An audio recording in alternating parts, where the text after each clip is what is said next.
I never thought the words that would change everything would come from my own son's mouth during what was supposed to be a peaceful Sunday dinner. But sometimes life has a way of serving you lessons when you least expect them, wrapped in the most ordinary moments. My name is Donna Stewart, and at 65 years old, I thought I knew exactly where I stood in this rapidly changing world. I was wrong about many things, but most importantly, I was wrong about what I was truly capable of. Before we jump back in, tell us where you're tuning in from, and if this story touches you, make sure you're subscribed, because tomorrow I've saved something extra special for you. The smell of pot roast still fills my kitchen every Sunday, just like it did when my husband Robert was alive. Some traditions never die, even when the people who started them with you are no longer there to share them. I've been making this same meal for over 40 years, perfecting the recipe, adjusting the seasoning, making sure the vegetables are tender but not mushy. It's one of those skills that comes with experience, with patience, with understanding that some things simply cannot be rushed.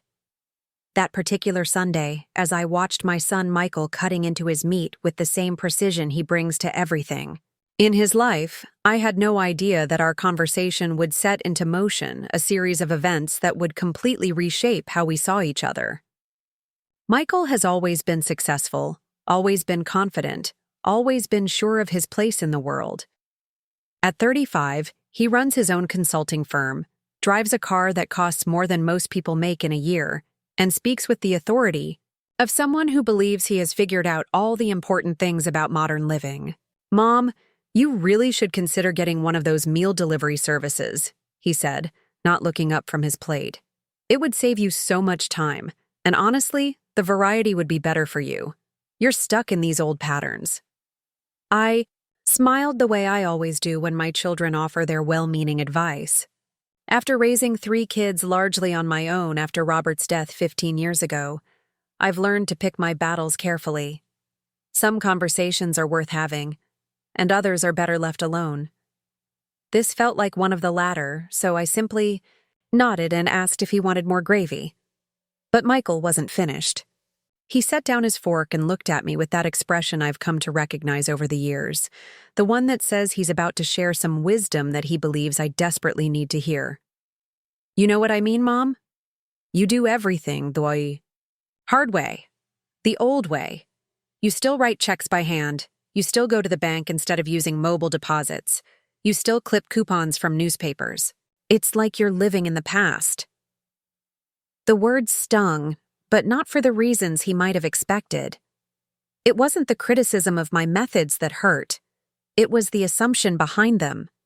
The assumption that because I choose to do things a certain way, I don't understand the alternatives.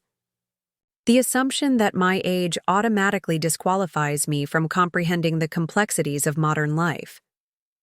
The assumption that I am somehow less capable, less intelligent, less adaptable than I was 20 years ago. "I suppose some of us are more comfortable with tried and true methods," I replied, keeping my voice level.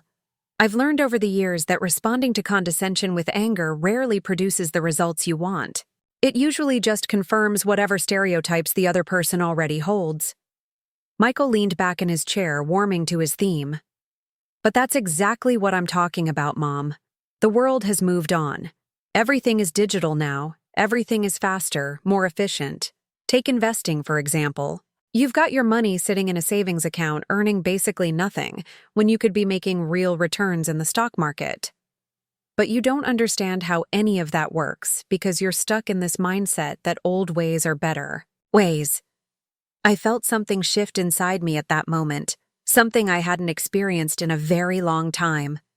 It was a combination of hurt and determination, of sadness and resolve. It was the feeling of being underestimated in a way that cut deeper than I wanted to admit. But more than that, it was the realization that my own son saw me as someone who had been left behind by progress, someone who was too set in her ways to learn, too old to adapt, too simple to understand the complexities of contemporary life. "You might be surprised by what I understand," I said quietly.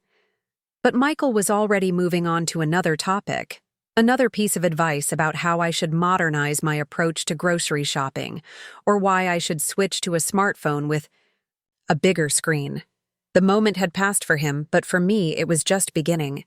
After he left that evening, I sat in my living room with a cup of tea, watching the sun set through windows that still had the same curtains Robert and I had picked out together decades ago.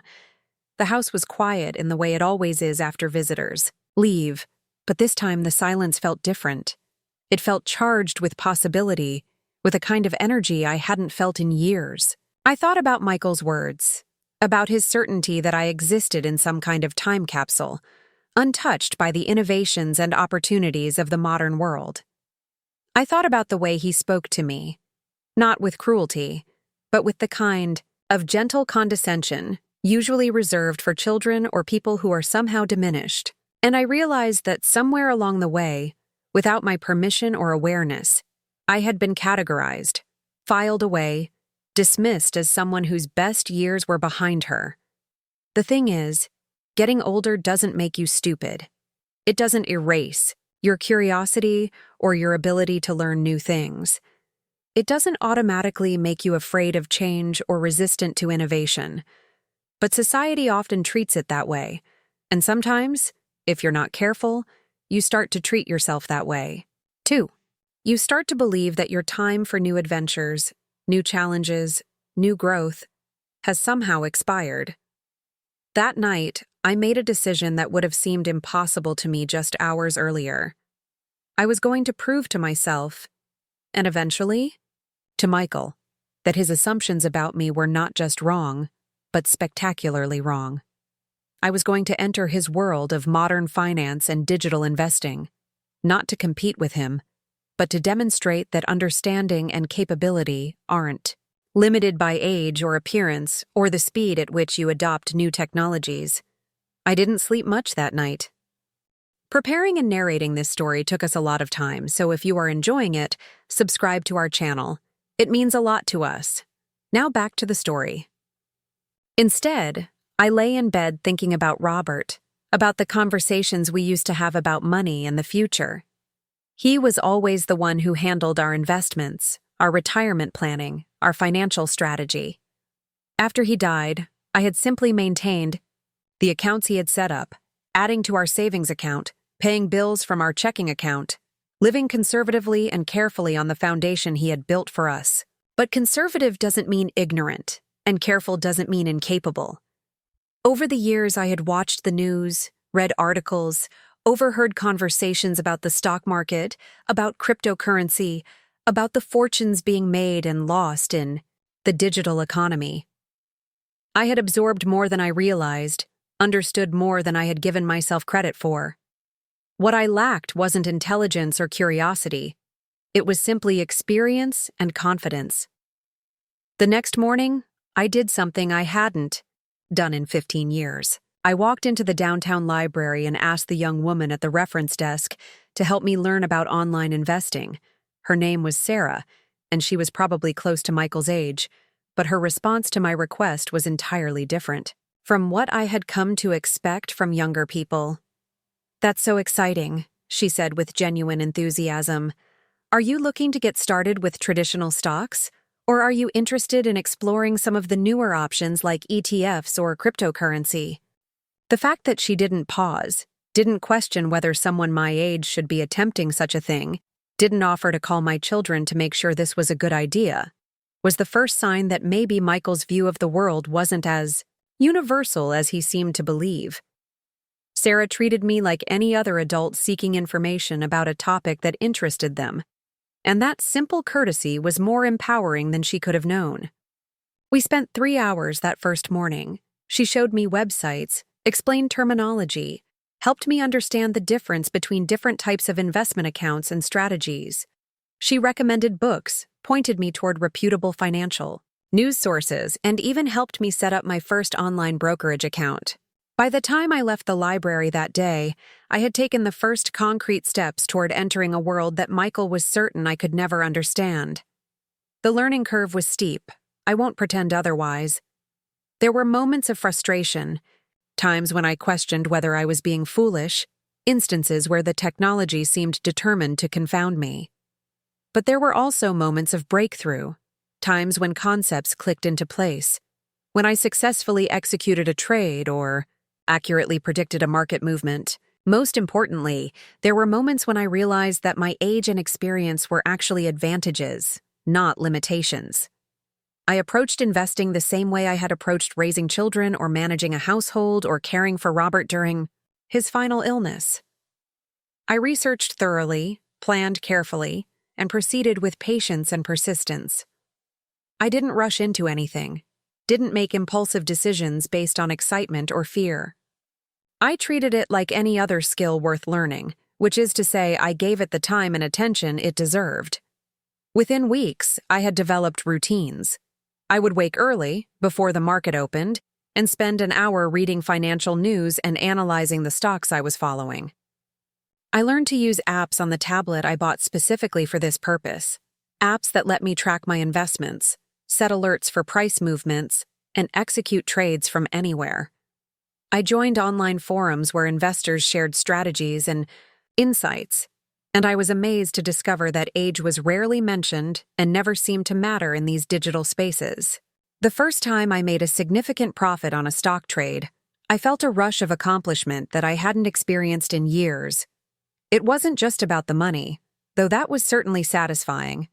It was about proving to myself that I was still capable of growth, still able to master new skills, still sharp enough to compete in arenas I had never entered before. But as the weeks turned into months, something else began to happen. What had started as a personal challenge began to evolve into something deeper and more meaningful. I found myself genuinely fascinated by the markets, by the interplay of psychology and economics, by the way global events rippled through stock prices and commodity futures. I began to understand that successful investing wasn't just about picking winning stocks. It was about understanding human nature, about recognizing patterns, about having the emotional discipline to stick with your strategy even when short-term results were disappointing. These were skills I had been developing my entire adult life, even if I hadn't recognized them as such. Managing a household budget requires the same kind of long-term thinking and emotional discipline as managing an investment portfolio. Raising children teaches you about patience, about the importance of consistency, about knowing when to stay the course and when to adjust your approach. Caring for an aging spouse, as I had done with Robert, develops your ability to remain calm, under pressure, to make difficult decisions with incomplete information, to balance hope with realism. I began to realize that Michael's dismissal of my capabilities wasn't just wrong. It was based on a fundamental misunderstanding of what wisdom looks like and where it comes from.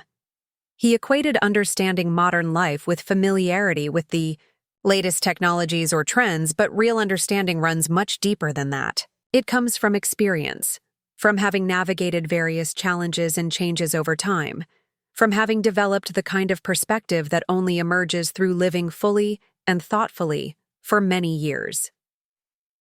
The irony wasn't lost on me that while Michael was busy explaining to me how little I understood about contemporary financial opportunities, I was quietly building expertise in areas where his own knowledge was surprisingly superficial. He talked confidently about investment strategies, but when I listened carefully to his specific recommendations or his analysis of market conditions, I often found gaps in his understanding, misconceptions about risk and reward, oversimplifications of complex economic factors. This wasn't because he lacked intelligence or education. Michael is extremely smart and well-trained in his own field. But intelligence and education in one area don't automatically translate to expertise in another. And confidence can sometimes mask ignorance just as effectively as uncertainty can mask knowledge. The difference was that I knew what I didn't know, and I was committed to learning it. He thought he already knew what he needed to know, which made him less curious, less careful, less likely to question his own assumptions. As my confidence grew, so did my ambitions. I moved beyond individual stocks to explore exchange-traded funds, real estate investment trusts, and even small positions in cryptocurrency. Each new area required its own research, its own learning curve, its own strategy. But the process had become familiar by then, and I had developed the patience and methodology that successful investing requires. I also began to understand something that I don't think Michael fully grasped, despite his professional success. Money isn't just about accumulation, it's about purpose. Every dollar I invested, every gain I achieved, every risk I calculated, was connected to something larger than my own financial security. I was thinking about my grandchildren's education, about my own ability to remain independent as I aged, about having the resources to help my family when unexpected challenges arose. This long-term perspective, this sense of investing not just for personal gain but for family legacy, added weight and meaning to every decision I made. It also made me more thoughtful about risk, more strategic about diversification, more patient about waiting for the right opportunities. These weren't limitations. They were advantages that came directly from my age and experience. By the 6-month mark, my portfolio had grown substantially. I had made some mistakes along the way, certainly, but I had learned from each one. More importantly, I had developed the kind of comprehensive understanding of market dynamics that only comes from sustained attention and practical experience. I wasn't just following tips or trends, I was making informed decisions based on research and analysis. But the most significant change wasn't in my bank account, it was in how I saw myself. For the first time in years, I felt intellectually challenged and engaged. I felt capable and contemporary and confident. I felt like I was growing rather than simply maintaining, learning rather than just remembering. It was a profound shift that affected not just how I spent my time, but how I moved through the world. The Sunday dinners continued, of course. Michael still came by regularly, still offered his well-meaning advice about how I should modernize various aspects of my life, but now I listened with different ears. Now I could hear the assumptions behind his suggestions, the limited perspective that made him believe that his way of doing things was inherently superior to mine. I began to drop subtle hints about my new interests, mentioning articles I had, read about market conditions or observations about the performance of particular sectors. But Michael either didn't notice or didn't take these comments seriously. To him, I was still the same person who needed guidance about meal delivery services and smartphone features. The possibility that I might have developed expertise in an area where his own knowledge was limited simply didn't occur to him. This disconnect became increasingly apparent to me, and it crystallized something important about how we see and understand each other within families. Children often freeze their parents in time, continuing to relate to them as they were at some earlier point, rather than acknowledging their ongoing growth and change. Parents can do the same thing to their children, of course, but in this case, it was my evolution that was being overlooked and underestimated. I decided to wait for the right moment to reveal what I had been doing. I wanted it to be organic, to arise naturally from one of our conversations rather than feeling forced or confrontational. I wanted Michael to discover my new capabilities in a way that would be genuinely surprising, that would make him question his assumptions not just about me, but about older people in general. That moment came sooner than I expected, and it unfolded in a way that was both more dramatic and more meaningful than anything I could have planned. But before I tell you about that conversation, about the moment when everything changed between us, let me take you deeper into the journey that brought me to that point. The real transformation began not with my first successful trade, but with my first significant loss. It happened about 2 months into my investing journey, when I had grown confident enough to put a larger sum into a technology stock that seemed like a sure winner. The company had just announced a breakthrough in renewable energy storage, the kind of innovation that usually sends stock prices soaring. I had done my research, read the analyst reports, and felt certain that this was exactly the kind of forward-thinking investment that would prove my sophistication to myself and eventually to Michael.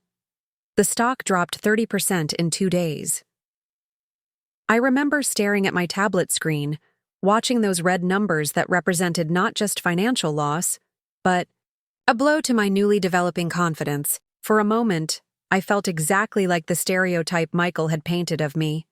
An older woman who had ventured into territory she didn't understand, who had been naive enough to believe she could compete with younger, more experienced investors. But then something interesting happened. Instead of panic or despair, I felt curiosity. What had I missed? What factors had I failed to consider? What could I learn from this setback that would make me a better investor going forward? It was the same response I had developed over decades of solving problems, of facing challenges, of turning difficulties into opportunities for growth. I spent the next week researching what had gone wrong. I discovered that while the company's technology was indeed promising, they had serious cash flow problems that weren't apparent in the initial reports I had read. I learned about the importance of examining not just a company's products or potential, but their fundamental financial health. I understood, in a way that no textbook could have taught me, the difference between a good company and a good investment. More importantly, I learned something about myself. I learned that I had the emotional resilience to handle significant losses without becoming paralyzed by fear or regret. I learned that I could analyze my mistakes objectively, without the kind of defensive thinking that prevents real learning. I learned that I had the patience to recover gradually, rather than trying to make up for losses with increasingly risky bets. These discoveries were worth far more than the money I had lost, because they gave me the confidence to continue investing with larger amounts and longer time horizons. They also gave me insights into my own character that I hadn't fully appreciated before. I began to understand that the qualities Michael dismissed as old-fashioned were actually valuable assets in the modern financial world. My methodical approach to research meant that I rarely made impulsive decisions based on market hype or fear. My experience with budgeting and household management had taught me the importance of diversification and risk management. My years of caring for family members had developed my ability to think long-term, to make decisions based on future needs rather than immediate desires. My comfort with delayed gratification meant that I could hold positions through short-term volatility without panicking.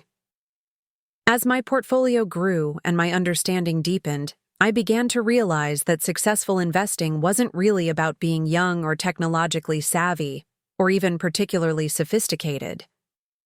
It was about having the discipline to stick with sound principles, the patience to let compound growth work over time, and the wisdom to learn from both successes and failures. These were exactly the kinds of qualities that tend to improve with age and experience, not deteriorate. I also began to understand something about the nature of expertise that I don't think Michael fully grasped. True expertise isn't just about knowing facts or techniques. It's about developing judgment, about understanding context, about recognizing patterns and relationships that aren't immediately obvious. This kind of deep understanding takes time to develop, and it often emerges from the intersection of formal knowledge and life experience. In my case, my years of managing family finances, of making decisions with limited resources, of balancing competing priorities and long-term goals, had given me exactly the kind of foundational understanding that successful investing requires.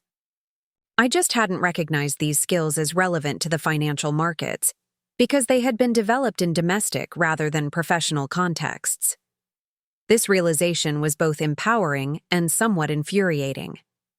It was empowering because it helped me understand that I was bringing genuine strengths to this new challenge, not just enthusiasm and determination. It was infuriating because it highlighted how systematically the value of traditionally feminine experiences and skills is overlooked and underestimated, even by people who love and respect the women who possess them. Michael's dismissal of my capabilities wasn't necessarily personal or intentional, but it was part of a broader cultural pattern that equates masculine professional achievements with competence and intelligence while treating feminine domestic accomplishments as somehow less significant or transferable. The irony was that the skills I had developed as a wife, mother, and household manager were directly relevant to successful investing, while some of the qualities that made Michael successful in his consulting business were actually counterproductive in the financial markets. His confidence and decisiveness, which served him well in client presentations and business negotiations, sometimes led him to make investment decisions too quickly, without adequate research or consideration of downside risks. His comfort with leverage and debt, which had helped him build his business, made him more tolerant of financial risk than was prudent for long-term wealth building. His focus on short-term results, which was essential in his project-based work, prevented him from taking full advantage of compound growth over extended periods. I'm not suggesting that Michael was a poor investor, only that his professional skills didn't automatically translate to investment success in the way he seemed to assume they would. Meanwhile, my domestic skills were proving to be directly applicable to financial management in ways that neither of us had anticipated. This growing awareness of my own capabilities, combined with my expanding financial knowledge, began to change how I approached not just investing but life in general. I started taking on other challenges that I had previously avoided or delegated to others. I learned to use new technologies not because someone told me I should, but because I recognized their potential to enhance my capabilities. I began to trust my own judgment more and seek external validation less. The change was subtle but profound. I carried myself differently, spoke with more authority, approached problems with greater confidence. I began to see myself not as someone whose best years were behind her, but as someone who was still growing, still learning, still capable of surprising herself and others with what she could accomplish. This internal transformation was perhaps even more valuable than the financial gains I was achieving, though those were certainly satisfying. By the 8-month mark, my portfolio had grown by more than 40%, significantly outperforming the broader market. I had developed positions in companies and sectors that I understood deeply, and I had learned to time my trades to take advantage of market volatility rather than being victimized by it. But more than that, I had discovered something about myself that I hadn't known was there. I had found that I possessed not just the ability to learn new skills, but the capacity to excel at them. I had proven to myself that age was not automatically a limitation, that experience could be an advantage, that the qualities I had developed, over decades of living thoughtfully and responsibly, were valuable assets in any arena where they were properly applied. The winter months brought a different rhythm to my days, one that revolved around market openings and earnings announcements rather than the seasonal patterns that had governed my life for so many years. I found myself waking at 5 in the morning, not because I had to, but because I wanted to.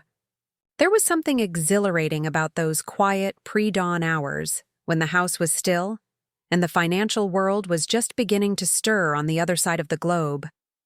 I had converted Robert's old study into what I privately called my command center, though I would never have used such grandiose language if anyone had asked.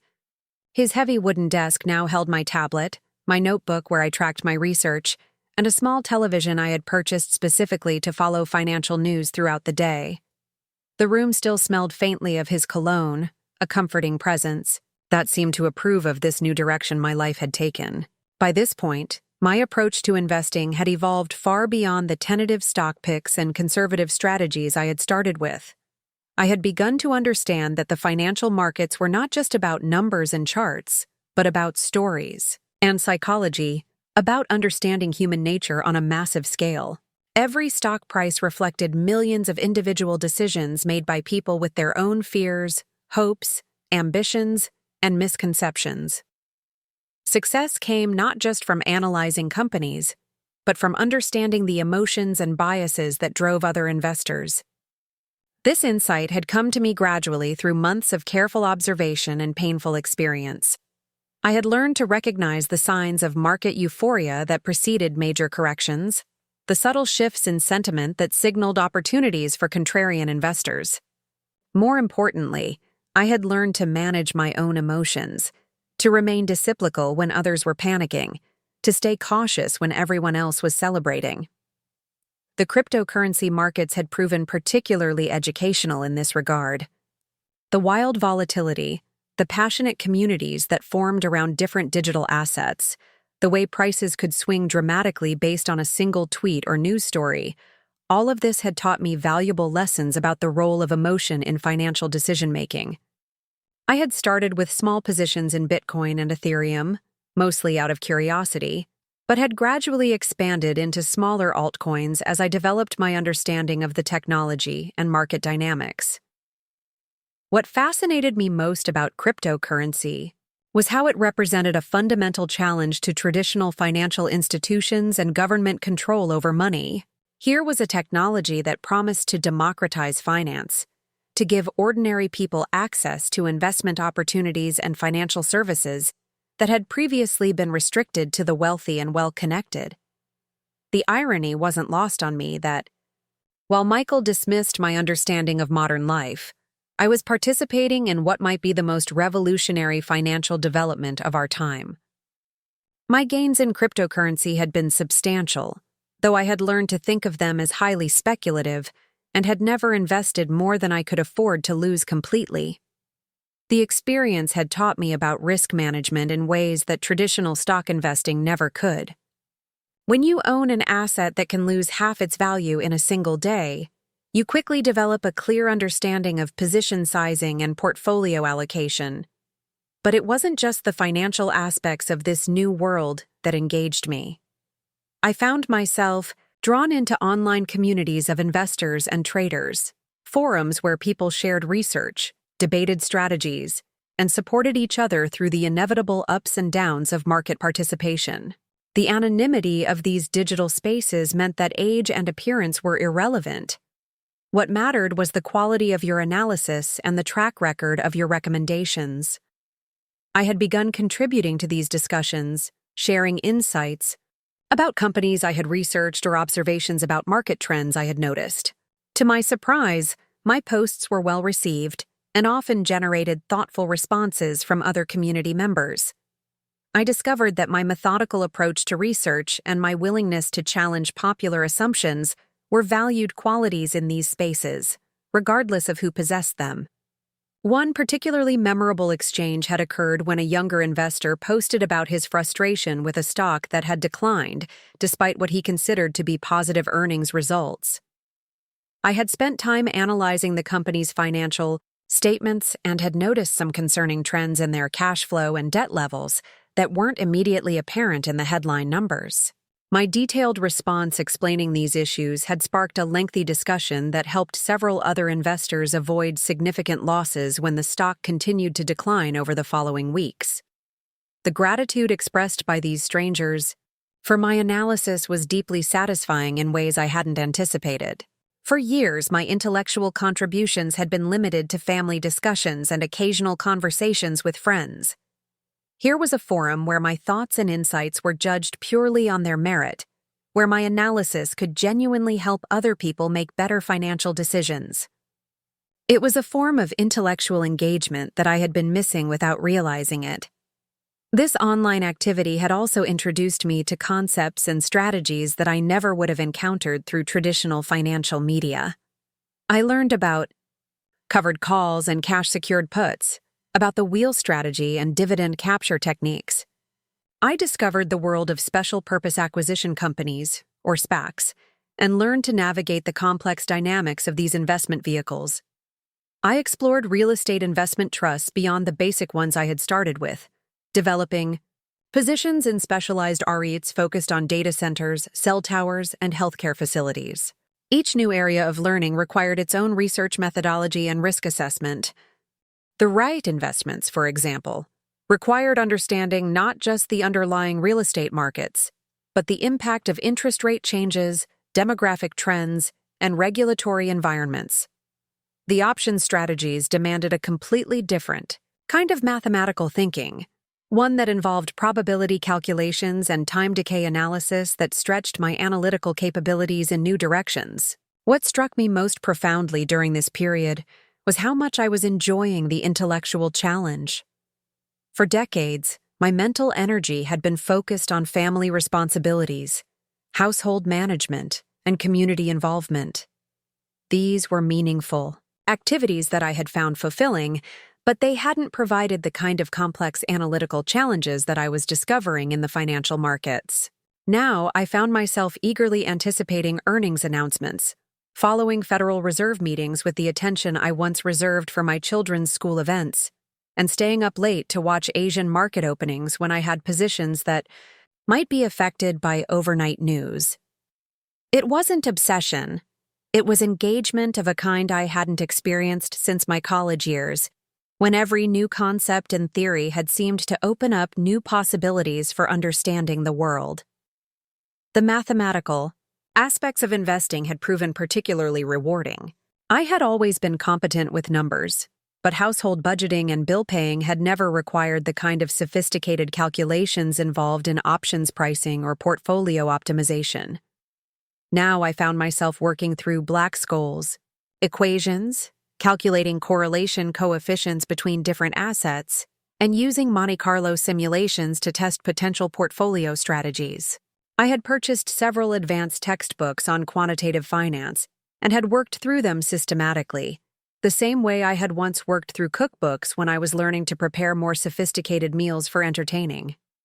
The process was similar: start with basic techniques, practice until they become automatic, then gradually incorporate more complex methods as confidence and competence develop. My approach to learning had always been thorough and methodical, qualities that served me well in this new domain. I didn't just read about concepts. I implemented them, tested them with small amounts of money, and modified them based on real-world results. This practical application of theoretical knowledge gave me a deeper understanding than I could have achieved through study alone. The seasonal patterns in markets had become as familiar to me as the seasonal patterns in my garden. I learned about the January effect, the summer doldrums, the volatility that typically preceded major elections, and the way institutional investors' quarterly rebalancing created predictable opportunities for nimble individual investors. These patterns weren't guarantees, but they provided a framework for understanding market behavior that improved my timing and strategy selection. I had also begun to understand the global interconnectedness of modern financial markets in ways that abstract news reports had never conveyed. When I owned shares in companies with significant European operations, Brexit developments became personally relevant. When I held positions in commodities or commodity-related stocks, weather patterns in Brazil or political developments in the Middle East directly affected my portfolio value. The world had become smaller and more immediate in ways that were both exciting and occasionally overwhelming. This global perspective had led me to explore international investing more aggressively than I had initially planned. I developed positions in emerging market ETFs, European dividend aristocrats, and Japanese value stocks. Each of these required understanding different accounting standards, regulatory environments, and cultural business practices. The learning curve was steep, but the diversification benefits were substantial, and the intellectual satisfaction of successfully navigating these complex international waters was immense. The technology sector had proven to be both my greatest challenge and my most rewarding area of investment. Unlike many older investors who avoided tech stocks because they didn't understand the underlying businesses, I had forced myself to learn about cloud computing, artificial intelligence, semiconductor manufacturing, and software-as-a-service business models. This had required not just financial analysis, but genuine technical education about how these technologies worked and why they created sustainable competitive advantages.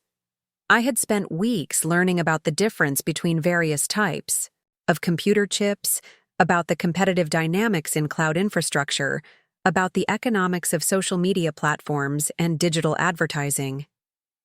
This technical knowledge had enabled me to identify investment opportunities that less technically sophisticated investors were missing, while also helping me avoid companies with impressive marketing but unsustainable business models. My success in technology investing had been particularly satisfying, because it directly contradicted the stereotype of older people being intimidated by or unable to understand modern technology.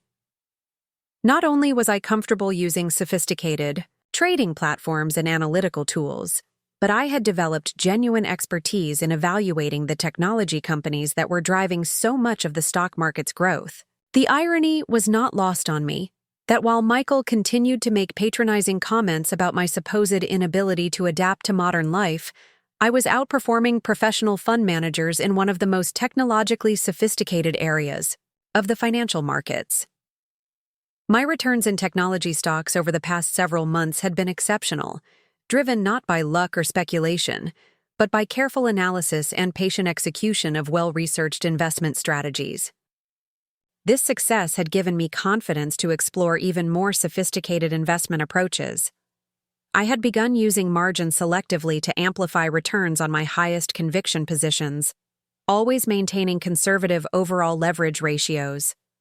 I had started writing covered calls on some of my larger holdings to generate additional income while maintaining most of my upside participation. I had even begun exploring more exotic instruments like REITs that invested in music royalties and intellectual property rights. Each of these strategies required its own risk management protocols and performance monitoring systems. I had developed spreadsheets that tracked not just my returns, but the risk-adjusted performance of different strategies, the correlation between different positions, and the overall diversification of my portfolio across asset classes, geographic regions, and market sectors. This level of analytical sophistication would have impressed professional portfolio managers, yet Michael remained completely unaware of what I was accomplishing. The emotional aspects of successful investing had proven to be just as important as the analytical components. I had learned to recognize my own behavioral biases, to question my assumptions, and to remain objective even when significant amounts of money were at stake. The discipline required to cut losses short while letting winners run, to buy when others were selling in panic, to remain patient during extended periods of sideways market movement, these were skills that drew heavily on the emotional intelligence I had developed over decades of managing family crises and personal challenges. I had come to understand that successful investing was as much about psychology as it was about finance, and that the emotional skills required for long-term investment success were often better developed in people who had lived through various life challenges than in younger investors who had only known rising markets and easy credit. My experience dealing with Robert's illness and death, with raising children through various difficulties, with managing household finances through economic uncertainty, all of this had prepared me for the emotional demands of serious investing, in ways that business school could not have replicated. The portfolio I had built over these months was not just a collection of investments. It was a reflection of everything I had learned about risk and reward, about patience and discipline, about the importance of continuous learning and adaptation. Every position represented hours of research, careful consideration of alternatives, and ongoing monitoring and adjustment. The success I was achieving was not accidental or lucky. It was the result of systematic application of knowledge and skill that I had worked hard to develop. But perhaps the most significant change during this period was not in my investment returns or my technical knowledge, but in my sense of personal capability and relevance. For the first time in years, I felt like I was growing, rather than just maintaining, learning rather than just remembering, contributing rather than just consuming. The intellectual stimulation and the practical challenges of investing had awakened parts of my mind that had been dormant for too long. I began to carry myself differently, to speak with more authority on a wider range of topics, to approach new challenges with greater confidence. The success I was achieving in the financial markets had convinced me that my mental faculties were not just intact, but actually improving with use and challenge. Age had brought me perspective, patience, and emotional discipline that were genuine advantages in many areas of life, not just investing. This growing self-confidence had begun to affect my interactions with everyone, not just Michael. I found myself taking more active roles in community organizations, offering opinions more freely in social situations, and generally engaging with the world from a position of greater personal authority. The change was subtle but profound, and it stemmed directly from the daily practice of making complex decisions with real consequences in the financial markets. The winter days were growing longer now, and with them, my ambitions were expanding. I had begun to consider more aggressive strategies, larger positions, more sophisticated techniques. My success had created its own momentum, and I was eager to see how far this new path might take me. But I was also becoming increasingly aware that my secret world of financial achievement existed in complete isolation from my family relationships, and that this separation was becoming more difficult to maintain with each passing week. The key? Sunday dinners continued. The patronizing advice about modernizing various aspects of my life persisted, and Michael's certainty about my limitations remained unshaken. But now these interactions felt different to me, like conversations taking place between people who were speaking different languages without realizing it. He continued to see me as someone who needed guidance and protection from the complexities of contemporary life, while I was quietly mastering some of those complexities at levels that would have impressed him if he had been aware of them. This disconnect was becoming increasingly uncomfortable, not because I was eager for recognition or praise, but because it highlighted how little we really knew about each other's inner lives and capabilities. I was beginning to realize that the revelation of my investing success, when it came, would be about much more than financial performance. It would be about challenging assumptions, about recognizing potential, about understanding that growth and learning and capability don't end at any particular age. The spring markets were showing signs of volatility that I recognized from my months of study and observation. There were opportunities emerging that would require larger capital commitments and more sophisticated strategies than I had previously employed. I was ready for these challenges, both intellectually and emotionally. But I was also beginning to sense that the time was approaching when my parallel life would intersect with my family life in ways that I could no longer control or predict. The portfolio statements that arrived each month showed numbers that would have shocked anyone who still thought of me as a financially naive widow, living conservatively on her late husband's careful planning. The reality was that I had not just preserved the foundation Robert had built, I had expanded it dramatically through my own efforts and expertise. But more than that, I had discovered capabilities within myself that neither of us had ever imagined existed. As I prepared for what I sensed would be an eventful spring in the markets, I found myself thinking more frequently about when and how to share this transformation with my family. The secret had served its purpose, allowing me to develop confidence and competence without external pressure or skepticism. But secrets have their own momentum, and I was beginning to sense that mine was approaching the point where it would reveal itself whether I was ready or not. The cherry blossoms were in full bloom when I made the decision that would change everything between Michael and me forever. It wasn't a decision I made lightly or in anger, but rather one that emerged from months of careful consideration about the growing chasm between who I really was and who my family believed me to be. The morning light filtered through my kitchen window as I sat with my coffee, watching the financial news scroll across my tablet screen, and I realized that I could no longer live with this fundamental disconnect. My portfolio had crossed a threshold that even I found remarkable. The six-figure mark had come and gone so quietly that I had almost missed it, distracted as I was by a particularly complex merger arbitrage opportunity I was analyzing. But when I finally paused to look at the total value of my holdings, the number on the screen seemed to belong to someone else's account. Someone who understood leverage and options pricing, someone who could read between the lines of quarterly earnings calls, someone who had successfully navigated 3 market corrections without losing her nerve. The transformation hadn't just been financial. Over the past 18 months, I had become a different person in ways that went far beyond my investment knowledge. I woke each morning with a sense of purpose and anticipation that I hadn't felt since my children were young, and every day brought new challenges and discoveries. My mind felt sharper, more engaged, more alive than it had in decades. I was participating in something larger than myself, contributing to conversations that mattered, making decisions that had real consequences. Yet none of this existed in the world my family inhabited.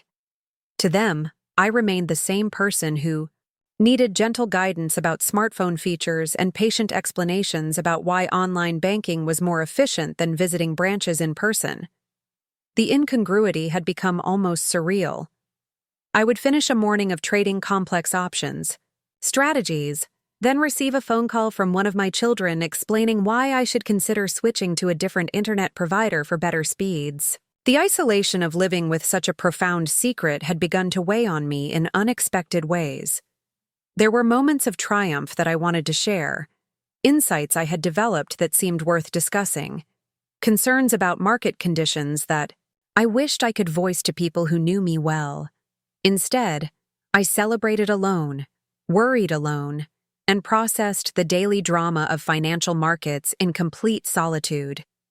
This isolation had become particularly acute during the recent market volatility.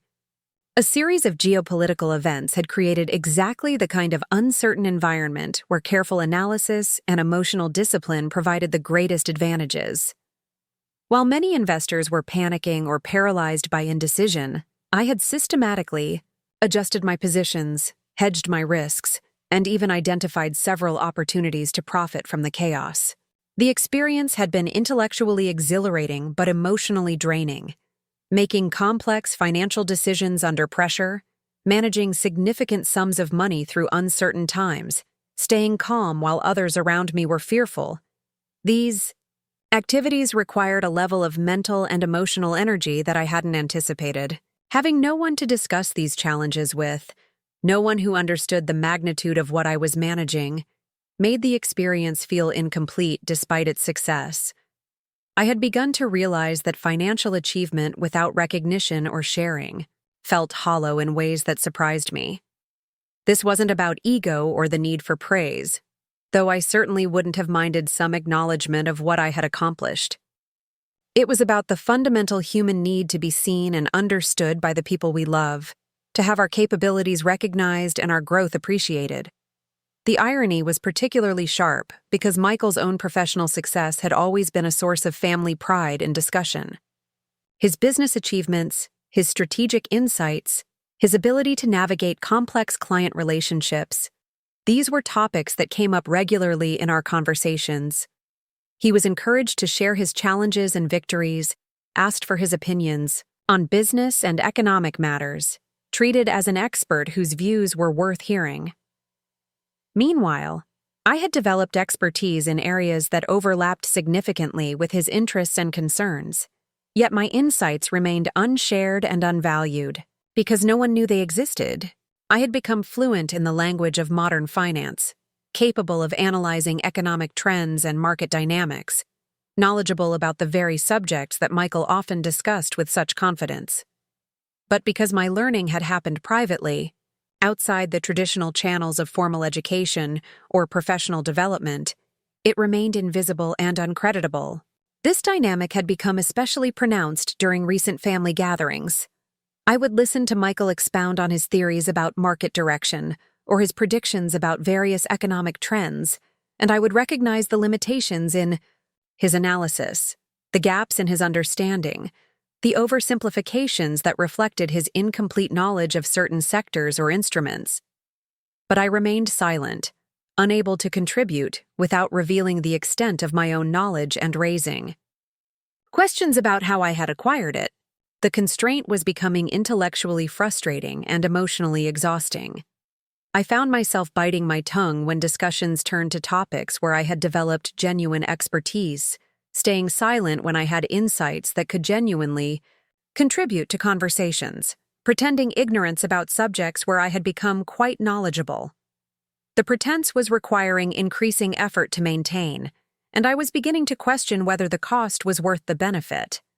My online investment communities had become my primary outlet for intellectual engagement, but even there, the anonymity that allowed me to participate freely also prevented me from forming the kinds of deeper relationships that come from being known as a complete person.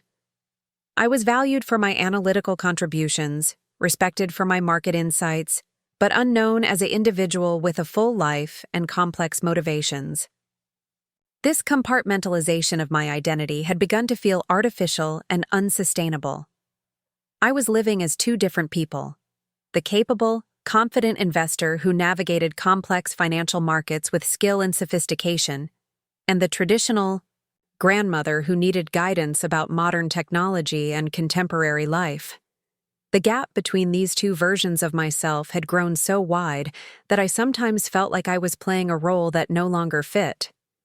The decision to reveal my investing activities had been building for weeks, but it crystallized during a particular conversation with Michael about retirement planning.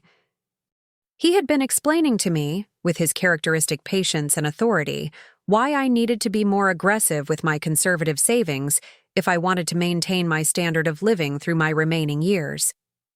"Mom, you can't just keep everything in savings accounts and CDs," he had said, using the tone he might have employed with someone who had never heard of compound interest.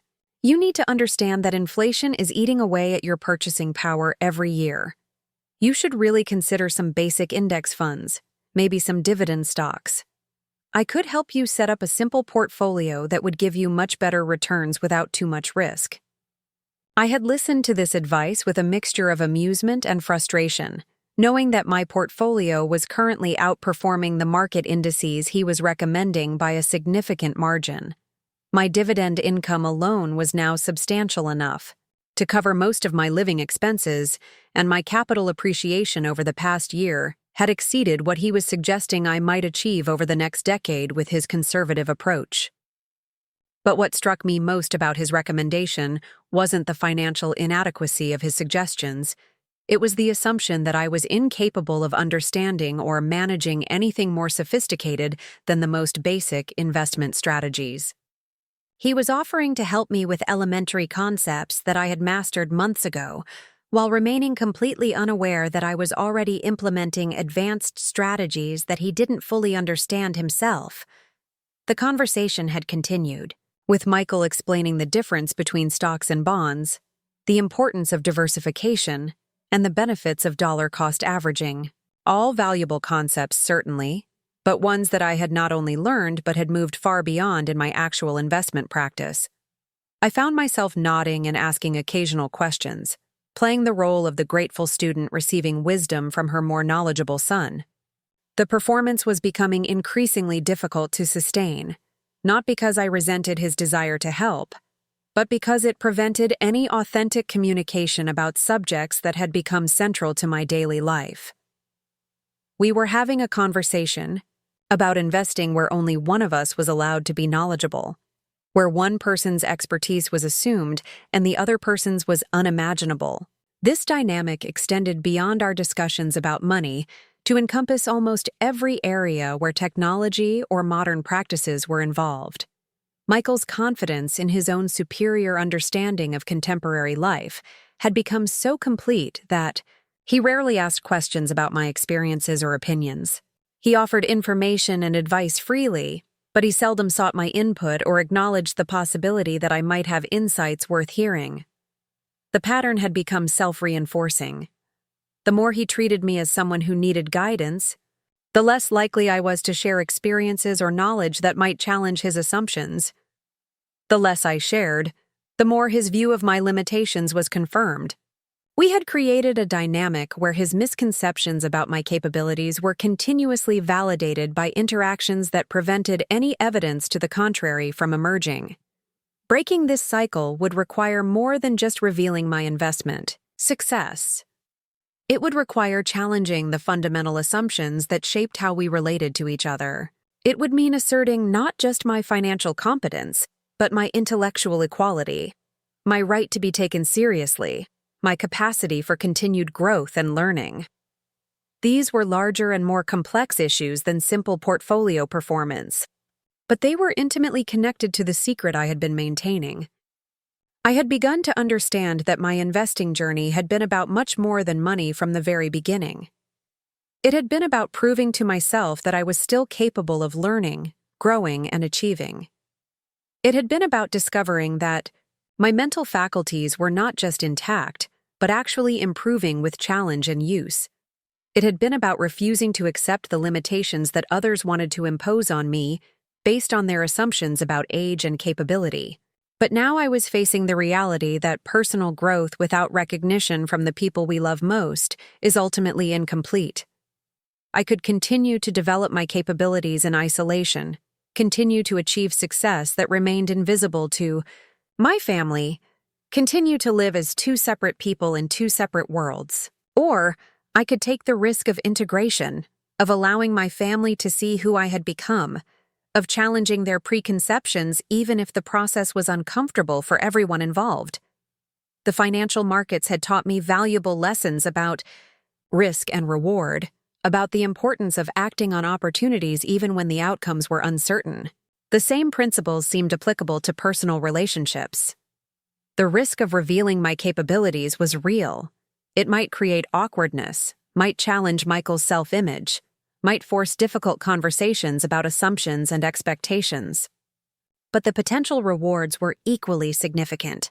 Authentic communication, genuine recognition, the possibility of being seen and valued for who I actually was rather than who others assumed me to be. My investment success had given me something beyond financial returns. It had given me the confidence to take risks in other areas of my life. The same analytical skills I had developed for evaluating investment opportunities could be applied to evaluating personal decisions. The same emotional discipline that served me well in volatile markets could help me navigate the uncertain territory of changing family dynamics. The spring market conditions were presenting particularly interesting opportunities that would require larger position sizes and more sophisticated strategies than I had previously employed. I was confident in my ability to execute these trades successfully, but I was also aware that the magnitude of what I was contemplating would make it increasingly difficult to keep my activities secret. The amounts of money involved were becoming substantial enough that they would eventually require explanation. More importantly, I was finding that I wanted to share this part of my life with my family, not for validation or praise, though those would certainly be welcome, but for the simple human pleasure of being known and understood by the people I loved most. I wanted to discuss market conditions with someone who knew my positions, to celebrate successes with people who understood their significance, to seek advice about strategies from people who recognized my competence to implement them. The isolation that had initially protected my learning process had begun to feel more like a prison than a sanctuary. I was ready to risk the discomfort of revelation for the possibility of authentic relationship.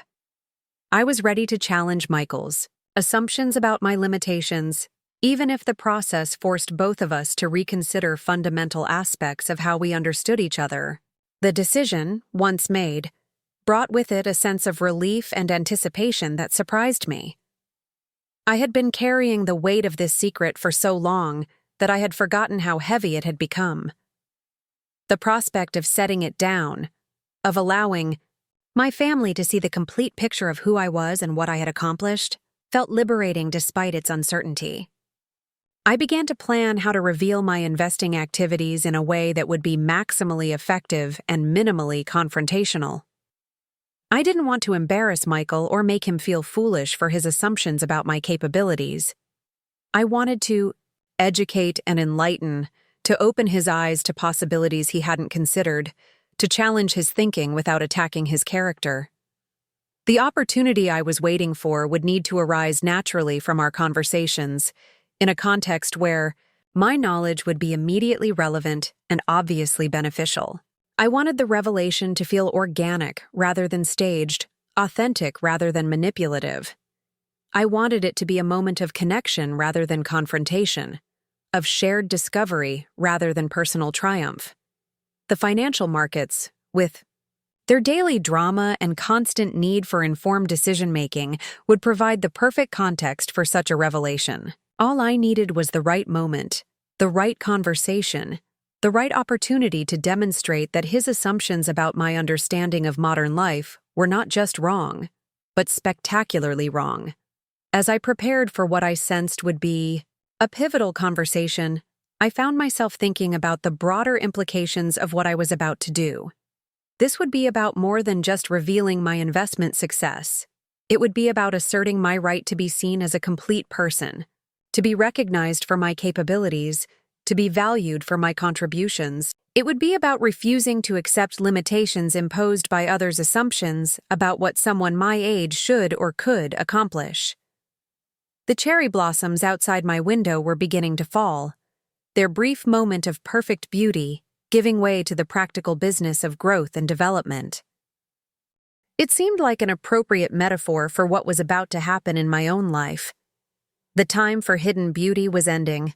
The season for visible growth and acknowledged achievement was about to begin.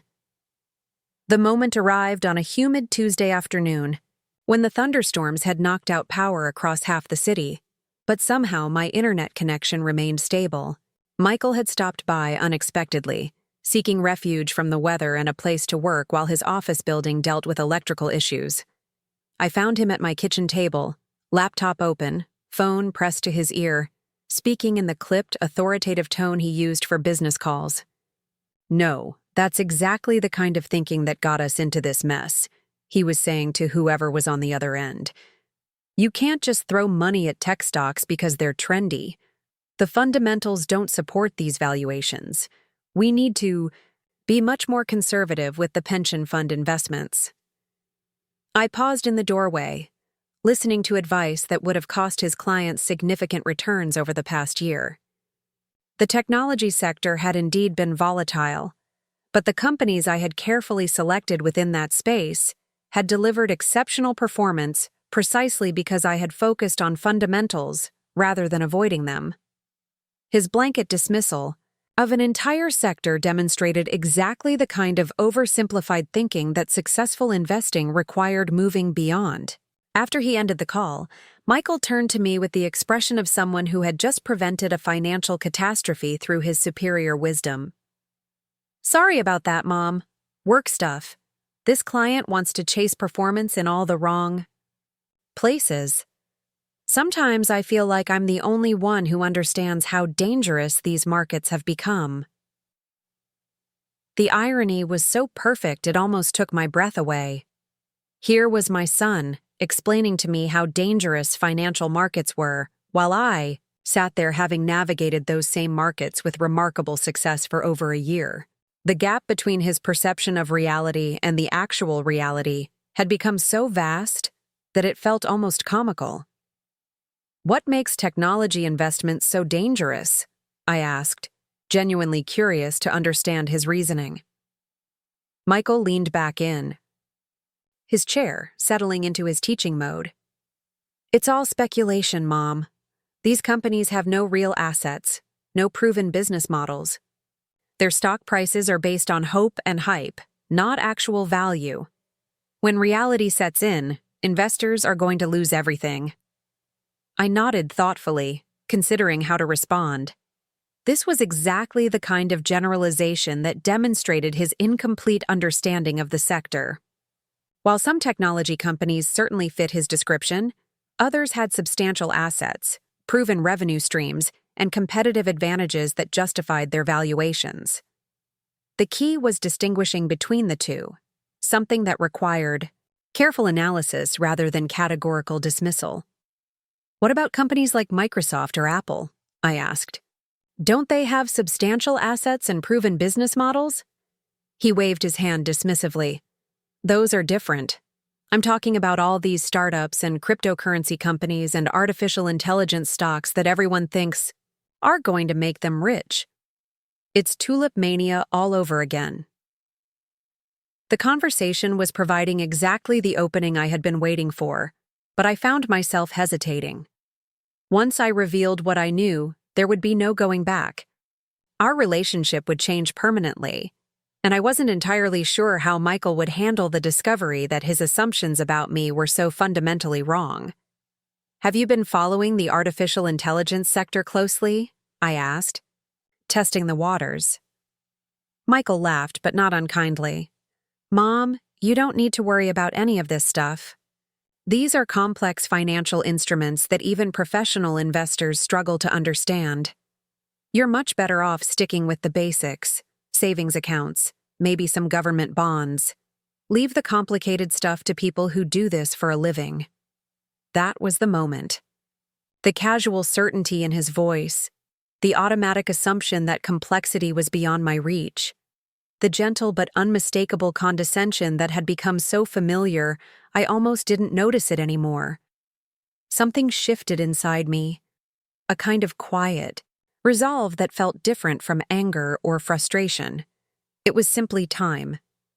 "Michael," I said, keeping my voice calm and matter-of-fact, "I think there might be some things about my financial situation that would surprise you."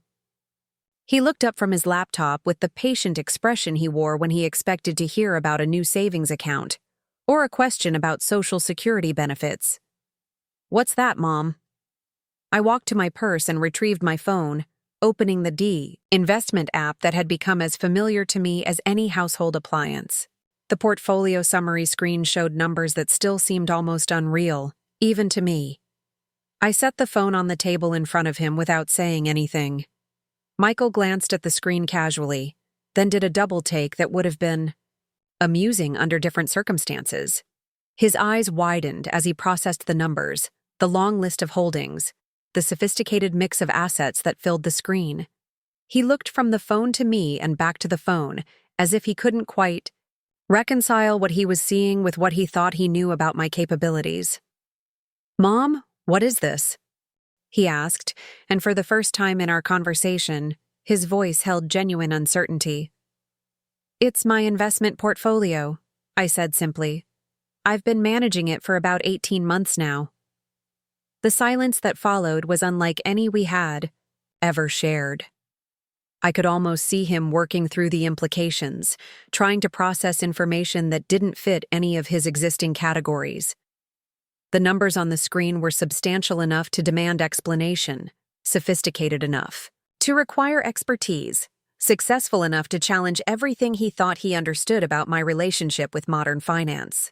"This can't be right," he said finally. "These numbers, Mom, this shows gains of over $200,000 just in the past year. That's not possible with conservative investments." "You're right," I agreed. "It's not possible with conservative investments. That's not what I've been doing." I could see him struggling to formulate questions, to find a framework for understanding what he was looking at. The screen showed positions in artificial intelligence companies, renewable energy stocks, emerging market ETFs, cryptocurrency holdings, and complex option strategies. It was exactly the kind of sophisticated, aggressive investing that he had just finished explaining was too dangerous and complicated for someone like me to understand. "How did you—" he started, then stopped. "I mean, who's been helping you with this?" The question revealed so much about his assumptions. Even confronted with clear evidence of my success, his first thought was that someone else must be responsible. The possibility that I had developed this expertise independently, that I had learned these skills through my own effort and intelligence, apparently hadn't occurred to him. "No one's been helping me," I said. "I learned it myself." Michael stared at the phone screen for a long moment, scrolling through positions and performance metrics with growing amazement. "Mom, some of these trades, this option strategy here, this is sophisticated stuff. How did you even know about covered calls and cash-secured puts?" "I studied," I said. "The same way you study things you want to learn. I read books, took online courses, practiced with small amounts until I understood what I was doing." He looked up at me with an expression I had never seen before, as if he was seeing me for the first time. "But why didn't you tell me? I could have helped you. Could have given you advice." The question hung in the air between us, loaded with implications neither of us was quite ready to address directly. How could I explain that I hadn't told him because I knew he would have discouraged me, would have insisted I stick to conservative strategies that wouldn't have achieved a fraction of these results? How could I say that his advice, well-intentioned as it was based on an understanding of markets that was less sophisticated than what I had developed? I wanted to see if I could do it myself, I said instead. I wanted to prove to myself that I was still capable of learning new things, of taking on new challenges. Michael was scrolling through my transaction history now, examining the timing of trades, the logic of position entries and exits.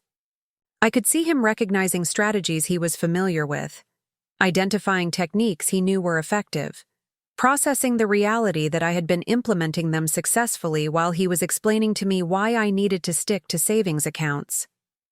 This trade here, he said, pointing to a particularly profitable technology position. You bought this right before their earnings announcement. How did you know to time it like that? I read their quarterly reports going back 5 years, I said. I analyzed their revenue patterns, their guidance accuracy, their historical stock price movements around earnings. The data suggested they were likely to beat expectations and provide strong forward guidance.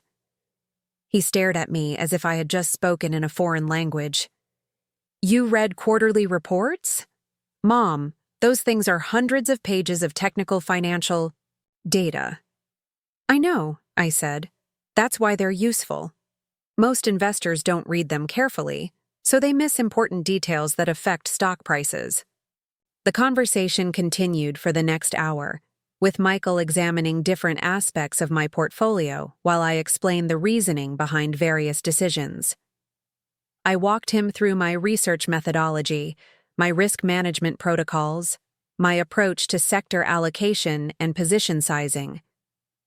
With each explanation, I could see his understanding of who I was shifting in fundamental ways.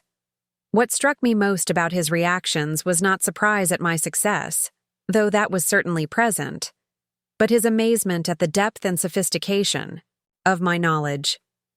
He had expected, if anything, that I might have stumbled into some lucky picks or followed simple advice that happened to work out.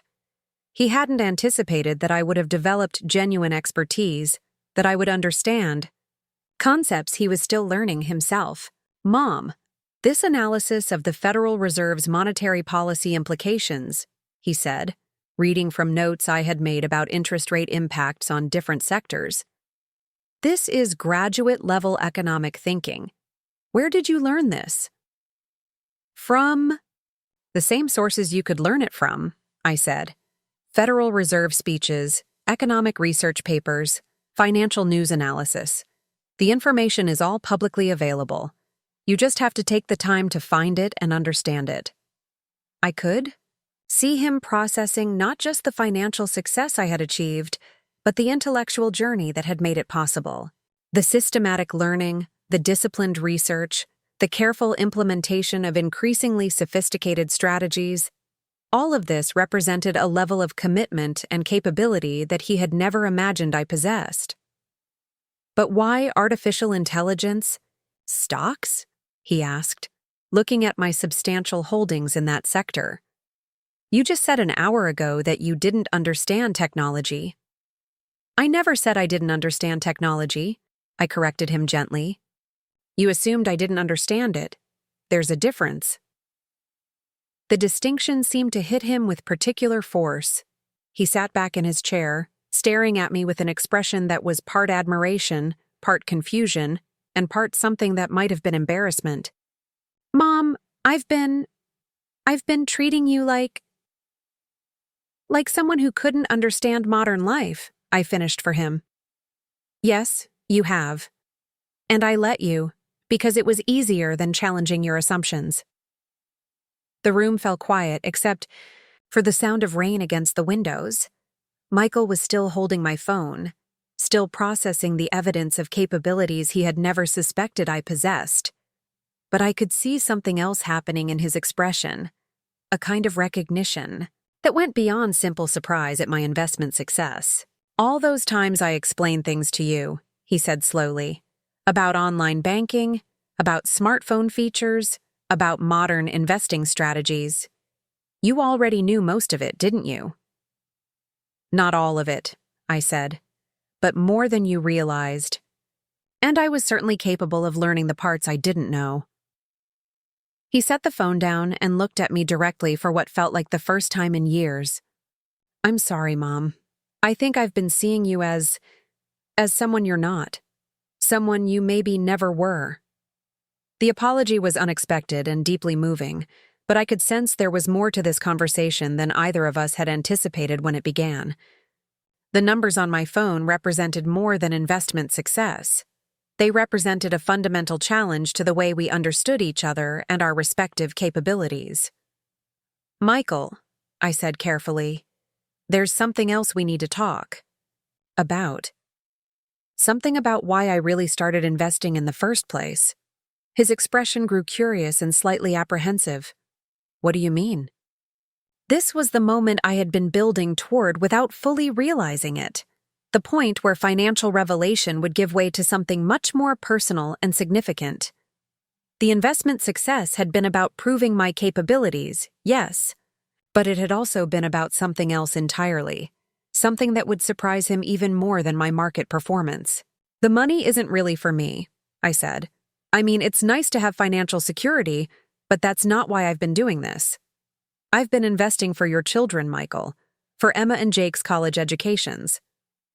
I watched his face change as he processed this information. "What do you mean?"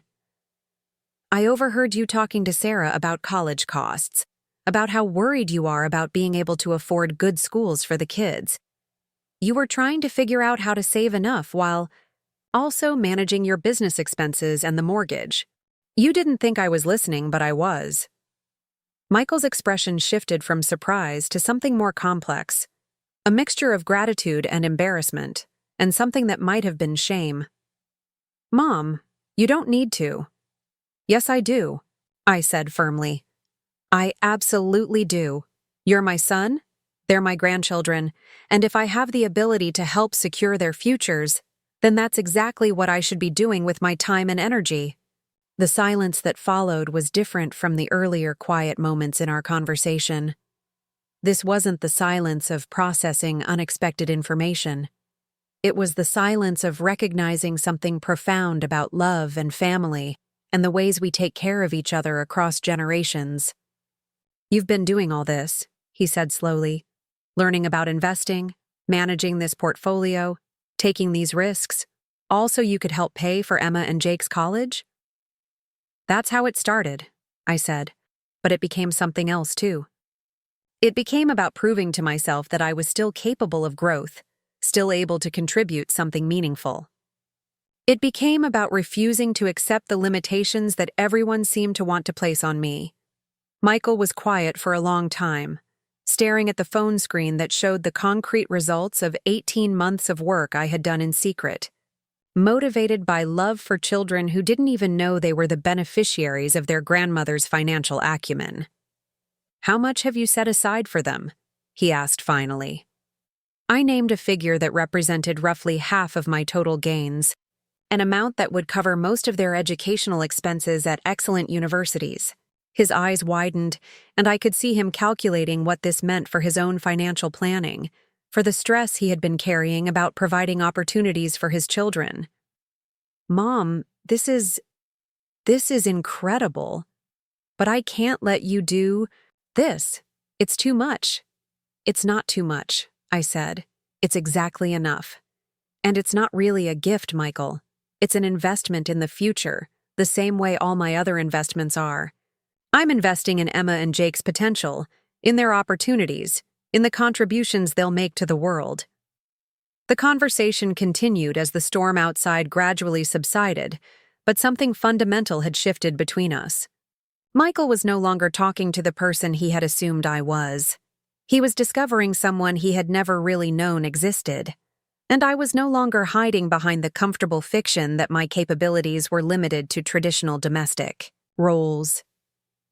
By the time he left that evening, we had discussed not just my investment strategy and performance, but the broader implications of what this revelation meant for how we understood each other. We had talked about assumptions and expectations, about the ways families can inadvertently limit each other's growth, about the importance of remaining open to the possibility that the people we think we know best might still have the capacity to surprise us. The secret that had protected and motivated me for 18 months was finally out, but the conversation it had generated was far from over. In fact, I suspected it was just beginning.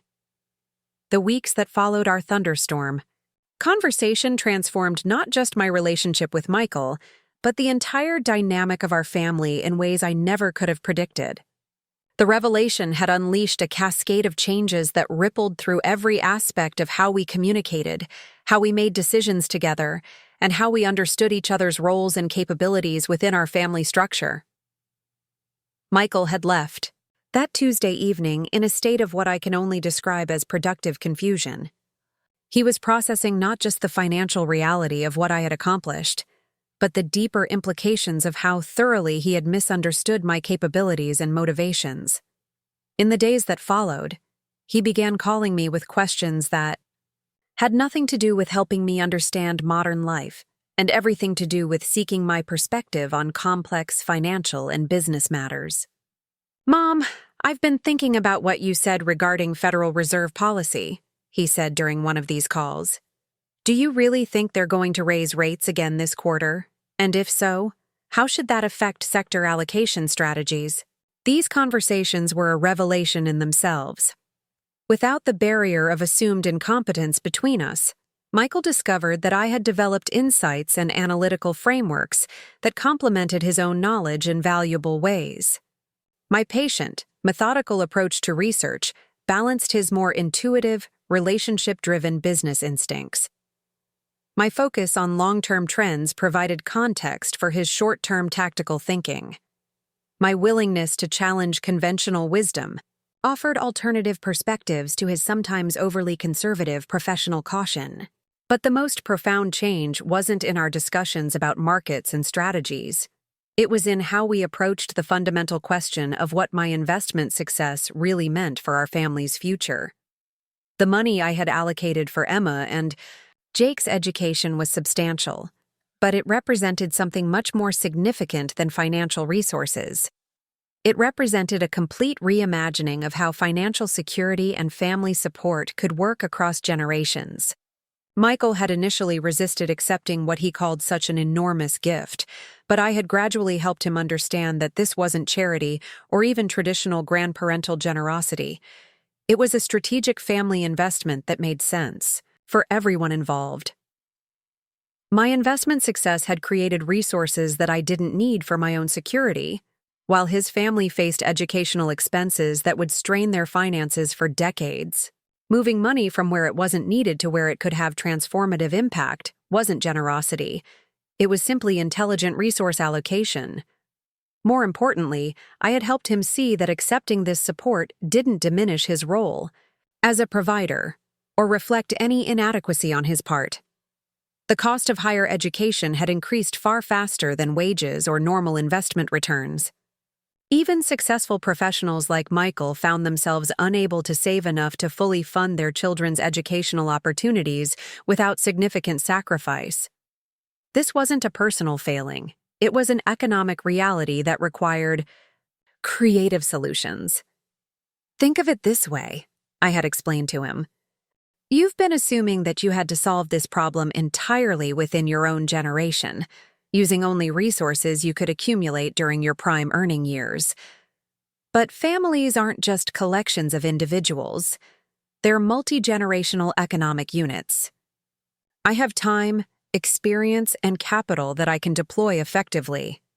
You have energy, earning potential, and business opportunities that require your full attention. Why wouldn't we coordinate our resources to optimize outcomes for everyone?" This perspective had gradually shifted Michael's thinking about family financial planning from a burden he had to carry alone to a collaborative effort that drew on everyone's strengths and capabilities. It also opened up conversations about other ways we might coordinate our resources and decision-making to achieve better outcomes for the family as a whole. But perhaps the most unexpected consequence of my revelation was how it had affected Emma and Jake themselves. At 15 and 13, they were old enough to understand the basic facts of what their grandmother had accomplished, and their reactions had been both touching and instructive. Rather than being impressed primarily by the money, they seemed most fascinated by the learning and growth that the success represented. "Grandma, Did you really teach yourself about cryptocurrency? Emma had asked during a recent family dinner. Like, from scratch, starting with not knowing anything about it? That's right, I had told her. I started by reading basic explanations of how blockchain technology works, then moved on to understanding different types of digital assets, then learned about trading platforms and security protocols. It took months of study before I felt comfortable making any significant investments. But you were already, old when you started learning this stuff, Jake had said with the casual directness of 13-year-olds. I thought it was harder to learn new things when you get older. The conversation that followed had been one of the most meaningful of my life. I explained to them that learning doesn't become harder with age, it becomes different. You have more context to draw on, more experience with how to approach complex subjects, more patience with the inevitable frustrations of acquiring new skills. You also have clearer priorities, better judgment about what's worth learning, and less ego investment in appearing to know things you don't actually understand. The biggest advantage of learning when you're older, I had told them, is that you're not afraid of looking stupid while you're figuring things out. When you're young, you worry about what other people think if you ask basic questions or make obvious mistakes. When you're my age, you realize that looking foolish temporarily is a small price to pay for becoming knowledgeable permanently. This perspective had sparked Emma's interest in investment and financial literacy in ways that traditional school-based financial education never had. She began asking me to explain different concepts, to walk her through my research process, to show her how to analyze company financial statements. What started as curiosity about her grandmother's unexpected expertise had evolved into genuine interest in developing her own financial knowledge. Jake, meanwhile, had become fascinated by the technology aspects of modern investing. He wanted to understand how trading algorithms worked, how artificial intelligence was being used in financial analysis, how blockchain technology might change the entire structure of financial markets. His questions pushed me to deepen my own understanding of these technological trends, creating a virtuous cycle where teaching enhanced my own learning. These conversations with my grandchildren had illuminated something important about how knowledge and capability are transmitted across generations. I had always assumed that the flow was primarily from older to younger, that grandparents shared their wisdom while grandchildren contributed energy and fresh perspectives. But I was discovering that true intergenerational learning was much more reciprocal and dynamic. Emma's questions about current social media trends and their impact on consumer behavior helped me understand market dynamics that I might have missed otherwise. Jake's intuitive grasp of new technologies provided insights that enhanced my analysis of tech stocks. Their comfort with digital platforms and online research tools complemented my systematic approach to fundamental analysis. We were creating a collaborative learning environment that made all of us more capable than we would have been individually. This family-wide engagement with financial learning and planning had also begun to change how we approached other challenges and opportunities. When Michael's business faced a difficult decision about expansion funding, our conversation included not just his analysis of the immediate business considerations, but my perspective on market conditions, interest rate trends, and alternative financing strategies. When Sarah wanted to explore career changes that might involve temporary income reduction, we discussed the family's overall financial position and how various scenarios might be managed. We were evolving from a collection of individuals who happened to be related to a genuine economic partnership that leveraged everyone's strengths and capabilities. This wasn't just about money. It was about developing shared expertise, coordinated decision-making, and mutual support for each other's growth and opportunities. The transformation had also affected my relationships with friends and community members in unexpected ways. Word had gradually spread about my investment success, and I found myself fielding questions and requests for advice from people who had never previously sought my input on financial matters. Some of these conversations were gratifying opportunities to share knowledge and help others. Others were more challenging encounters with people who seemed to view my success as somehow inappropriate or threatening. "Donna, I just don't understand how you could take such risks at your age," one longtime friend had said recently. "What if you had lost everything? What would you have done then?" The question revealed assumptions about age and financial behavior that I was still learning to navigate. There seemed to be an expectation that older people should prioritize security above all other considerations, that we should accept lower returns and limited growth in exchange for avoiding any possibility of loss. But this perspective ignored the reality that inflation and increasing costs represented risks too, that overly conservative approaches could leave people unable to maintain their standard of living or support their family's needs. I understood the risks I was taking, I had explained to my friend. I researched each investment carefully. I diversified across different asset classes and sectors, and I never invested more than I could afford to lose. But I also understood the risks of not taking any action, of letting my money lose value to inflation while missing opportunities for growth. These conversations had taught me that my investment success challenged more than just my family's assumptions about my capabilities. It challenged broader social expectations about how older people should behave, what kinds of activities were appropriate for people my age, what level of risk and ambition were socially acceptable after retirement. Some people seemed to find my financial achievements inspiring and empowering. They viewed my success as evidence that learning and growth didn't end at any particular age, that older people could master new skills and compete effectively in contemporary markets. Others seemed more uncomfortable with the implications, as if my success somehow threatened their own assumptions about aging and limitation. These varied reactions had helped me understand that my personal journey had broader significance beyond my own family. In a society that often marginalizes older people, that assumes our best years are behind us, that expects us to gracefully withdraw from active engagement with contemporary challenges, my investment success represented a kind of resistance to diminished expectations. But the most profound lesson of this entire experience hadn't been about investing or family dynamics or social expectations. It had been about the relationship between external recognition and internal worth. For 18 months, I had developed expertise, achieved success, and grown intellectually while keeping all of this hidden from the people who knew me best. The secrecy had been initially protective, allowing me to learn without pressure or skepticism, but it had ultimately become limiting. True fulfillment, I had discovered, required not just personal achievement, but acknowledgement and appreciation from others. The money I had made was satisfying, but it was the recognition of my capabilities by Michael and my grandchildren that felt truly meaningful.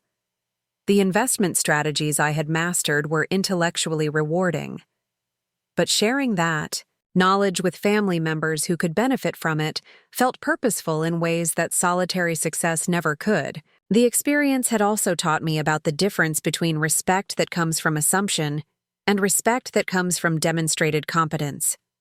Michael had always been respectful toward me, but it was the respectful deference typically shown to parents and grandparents. Now he treated me as an intellectual equal, someone whose opinions carried weight because of proven expertise rather than familial obligation. This shift in how I was perceived and treated had changed how I saw myself and what I believed I was capable of achieving. The confidence I had gained from investment success had spilled over into other areas of my life. I found myself taking on leadership roles in community organizations, offering opinions more freely in social situations, and approaching new challenges with greater assurance. But perhaps the most unexpected outcome of this entire journey was how it had changed my understanding of what the rest of my life might look like. Before I started investing, I had unconsciously accepted a narrative about aging that emphasized maintenance rather than growth, conservation rather than expansion, reflection rather than action. I had assumed that my most productive and creative years were behind me, that my role was to preserve what Robert and I had built together rather than create something new. The investment success had shattered these assumptions completely. I now understood that intellectual capability doesn't automatically decline with age, that learning and growth can continue throughout life, that older people can not only adapt to change but can actively drive innovation and progress. My 60s weren't the beginning of inevitable decline. They were simply a different phase of life with its own opportunities and advantages. Looking forward, I could envision years of continued learning, of expanding my investment expertise into new areas, of finding additional ways to use my capabilities in service of family and community goals. The foundation I had built over the past 18 months wasn't the culmination of my financial journey. It was the beginning of a new phase that could continue for decades. The money set aside for Emma and Jake's education was secure and growing. But that was just one application of the skills and knowledge I had developed. I was already considering other family financial goals that might benefit from sophisticated investment strategies: funding for graduate school, support for starting businesses, resources for major life transitions. I was also exploring ways to use my investment expertise to benefit causes and organizations I cared about.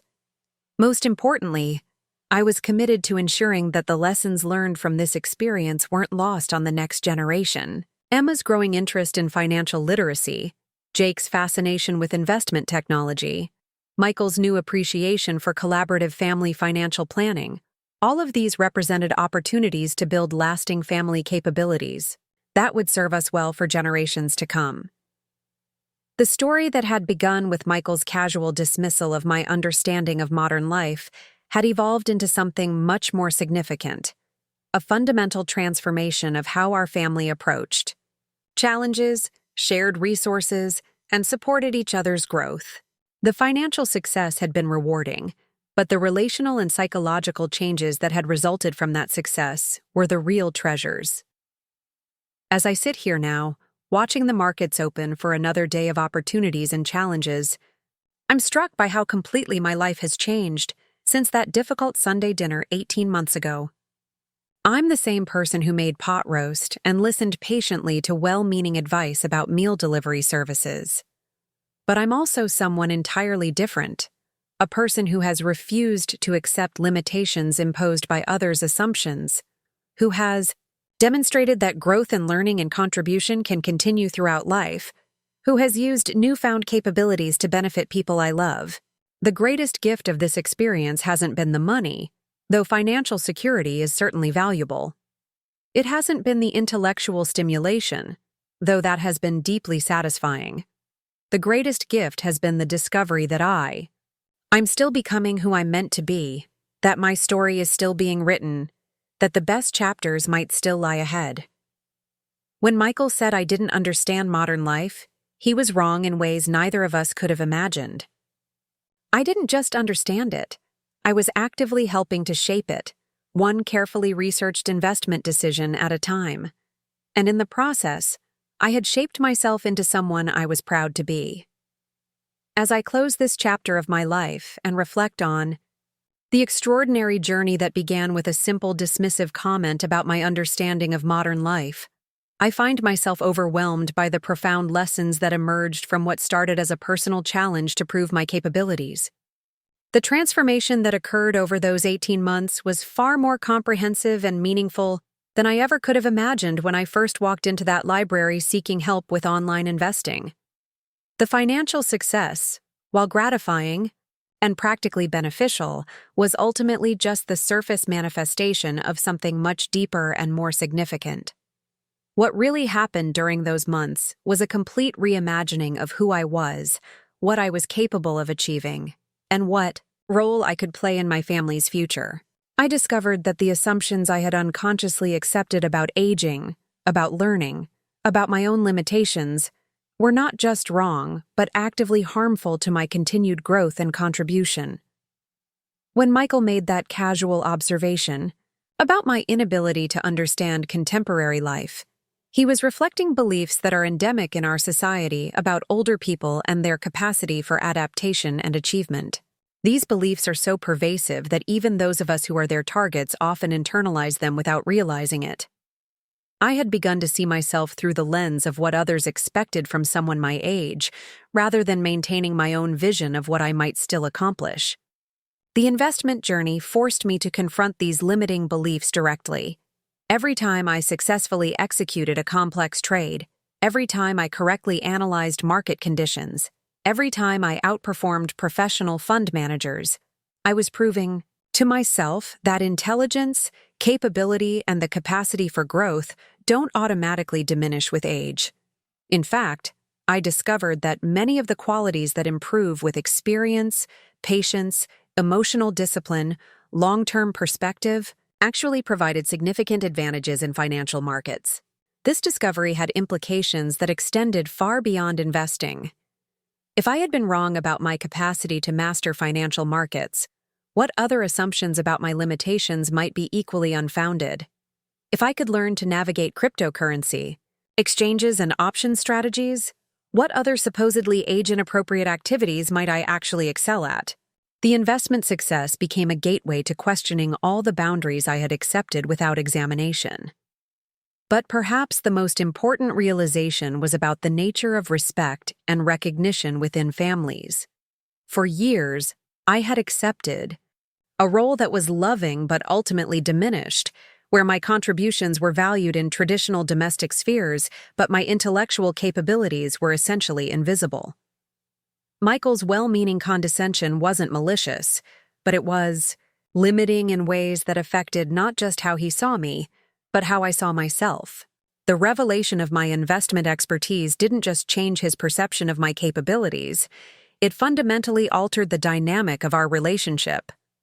We began interacting as intellectual equals, collaborating on complex decisions, seeking each other's perspectives on challenging problems. This shift created space for authentic communication that had been missing from our relationship for years. The impact on my grandchildren was equally profound, and perhaps even more significant for the future.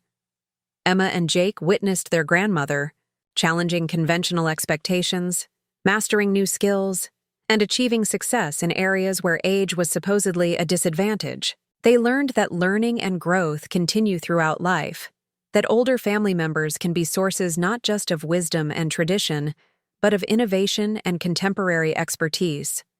More importantly, they learned that families function best when everyone's capabilities are recognized and utilized, regardless of age or traditional role expectations. Emma's growing interest in financial literacy and Jake's fascination with investment technology represent the beginning of multi-generational financial collaboration that could benefit our family for decades to come. The broader social implications of my experience have become increasingly clear to me as I've shared my story with friends and community members. We live in a society that systematically underestimates the capabilities of older people, that assumes our best years are behind us, that expects us to gracefully withdraw from active engagement with contemporary challenges. These expectations are not just unfair, they're economically wasteful and socially destructive. Older adults represent an enormous reservoir of experience, wisdom, and often financial resources that could be deployed much more effectively if we weren't constrained by artificial limitations about what's appropriate or possible at different life stages. My investment success demonstrates that age can be an advantage rather than a limitation in many areas, particularly those requiring patience, discipline, and long-term thinking. The financial markets, despite their reputation for favoring young, aggressive traders, actually reward many of the qualities that tend to improve with age: the ability to resist emotional decision-making during market volatility, the patience to wait for optimal opportunities, the wisdom to maintain appropriate risk levels, the perspective to focus on long-term wealth building rather than short-term speculation. All of these are areas where experienced investors often outperform their younger counterparts. But the lessons extend far beyond finance. The same principles that led to my investment success could be applied to many other areas where older adults are underestimated or excluded: technology, entrepreneurship, creative endeavors, community leadership. All of these fields could benefit from greater participation by people who bring the perspective and capabilities that come with life experience. The key is refusing to accept limitations imposed by others' assumptions about what we should or shouldn't attempt at different life stages. Age brings certain physical changes that may affect some activities, but it doesn't automatically diminish intellectual capability, emotional intelligence, or the capacity for learning and growth. In many cases, the qualities that develop over time actually enhance rather than limit our potential for achievement. My experience also highlighted the importance of maintaining intellectual curiosity and challenge throughout life. For too many years, I had allowed my mental energy to be focused primarily on maintenance activities, preserving what Robert and I had built rather than creating something new. The investment challenge awakened parts of my mind that had been dormant, restored, a sense of purpose and growth that I hadn't realized I was missing. The daily practice of analyzing markets, making complex decisions, and managing significant resources provided exactly the kind of intellectual stimulation that keeps minds sharp and engaged. Rather than accepting the gradual narrowing of interests and activities that often accompanies aging, I discovered that expanding into new areas of challenge and learning could actually enhance rather than diminish my overall capabilities. The collaborative aspect of my investment success was equally important. While I developed my expertise independently, the ultimate purpose was always relational, focused on benefiting people I loved. The money set aside for Emma and Jake's education wasn't just a financial gift. It was an expression of values about family responsibility, intergenerational support, and the importance of investing in the next generation's opportunities. This purpose-driven approach to achievement provided meaning and motivation that purely personal goals might not have sustained. Knowing that my success would directly benefit my grandchildren's futures added emotional weight to every decision, every research effort, every risk calculation. It transformed what could have been an abstract intellectual exercise into something deeply personal and meaningful. The experience also taught me valuable lessons about the relationship between secrecy and growth. The initial decision to keep my investment activities private was protective and probably necessary, allowing me to learn without pressure or premature judgment. But ultimately, growth that remains hidden becomes limiting in its own way. True, fulfillment requires not just personal achievement but recognition and appreciation from others. The moment of revelation with Michael wasn't just about sharing information. It was about claiming my right to be seen and valued for who I actually was rather than who others assumed me to be. This assertion of authentic identity required courage, but it also created possibilities for deeper and more meaningful relationships based on accurate understanding rather than comfortable assumptions. Looking forward, I see this experience as the beginning rather than the culmination of a new phase of life. The capabilities I've developed, the confidence I've gained, the relationships I've transformed, all of these represent foundations for continued growth and contribution. The investment expertise will continue to serve my family well, but it's also opened doors to other opportunities for learning and achievement. I'm already exploring ways to use my knowledge to benefit causes and organizations I care about. I'm considering sharing my experience more broadly to help other older adults recognize their own potential for continued growth and achievement. I'm looking for opportunities to mentor younger family members not just in traditional grandmotherly wisdom, but in contemporary skills and strategies that could benefit their futures. Most importantly, I'm committed to maintaining the intellectual curiosity and willingness to challenge assumptions that made this transformation possible. The investment success was valuable, but the mindset that created it is even more precious. The understanding that learning and growth can continue throughout life, that age brings advantages as well as limitations, that our contributions to family and society can evolve and expand rather than merely diminish over time, these insights will guide the rest of my journey. The Sunday dinners continue, but they're different now. Instead of receiving gentle guidance about adapting to modern life, I'm an active participant in family discussions about complex decisions and future planning. Instead of being seen as someone who needs protection from the complexities of contemporary life, I'm recognized as someone who can navigate those complexities successfully and help others do the same. The pot roast still tastes the same, and I still make it with the same care and attention that Robert loved. But the woman who prepares it and serves it has been transformed by the discovery that she was capable of far more than anyone, including herself, had imagined. The kitchen where we gather remains a place of tradition and comfort, but it's also now a place where modern financial strategies are discussed, where investment opportunities are analyzed, where the future is planned by people who recognize each other's full capabilities and potential. When I think about the message I would want to share with other women my age, it's not primarily about investing, though financial literacy is certainly valuable. It's about refusing to accept limitations imposed by others' assumptions about what we should or shouldn't attempt. It's about maintaining intellectual curiosity and challenge throughout life. It's about recognizing that our best contributions may still lie ahead of us, not behind us. The story that began with dismissal ended with recognition, but more importantly, it ended with transformation. I am still Donna Stewart, still the woman who raised 3 children and cared for an ailing husband and maintained a household for decades. But I am also someone new.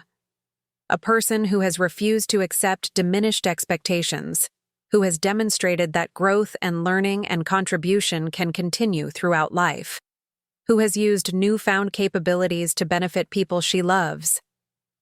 The greatest victory wasn't proving Michael wrong about my limitations. It was discovering that I had been wrong about them myself. The financial success was rewarding, but the personal transformation was life-changing. And the knowledge that this transformation is available to anyone willing to challenge assumptions and embrace new possibilities is perhaps the most valuable insight of all.